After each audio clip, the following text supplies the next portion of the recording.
ఆలోచనలు మారలేదు, ఆలోచనలు మానలేదు కూడా. జగన్మోహన్ రెడ్డి గారికి ఇదొక పొలిటికల్ ఈవెంట్, ఈ రాష్ట్ర ప్రజానీకానికి ఇదొక సెంటిమెంట్. దీన్ని కూడా రాజకీయ కోణంలోనే పల్లె పల్లెలోనూ ఒక ఈవెంట్గా మార్చినటువంటి నీ ఆలోచన అనేటువంటిది నిజంగా బాధాకరం జగన్మోహన్ రెడ్డి గారు. ఎస్, మీరు ఆ దేవుడిని నమ్మకపోవచ్చు, మీకు ఆ దేవుడి మీద నమ్మకం లేకపోవచ్చు, కానీ ఆ దేవుడిని నమ్మేటువంటి కోట్లాది మంది మేము ఉన్నాం ఇక్కడ.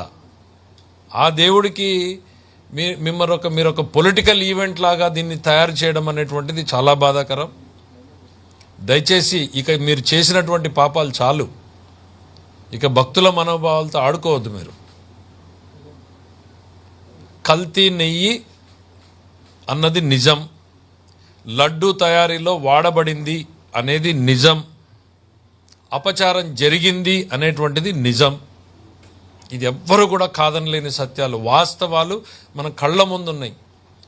కొన్ని యాక్సెప్ట్ అయినాయి, కొన్ని రిజెక్ట్ అయినాయని. రిజెక్ట్ అయినా పక్కన పెడదాం, మరి యాక్సెప్ట్ అయిన వాటి మాట ఏంటి? జూన్ నెలలో, జూలై నెలలో ఇవన్నీ ఎందుకు? ఇవాళ ఈరోజు మేము ఇస్తున్నటువంటి లడ్డూని రేపు పొద్దున్నే మీరు 28వ తారీఖు వెళ్ళినప్పుడు ఆ లడ్డూని చేతిలోకి తీసుకుని వాసన చూడండి.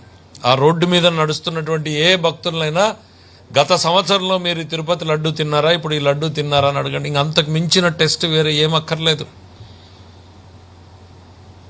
మీరేదో టెస్టులు రిజెక్ట్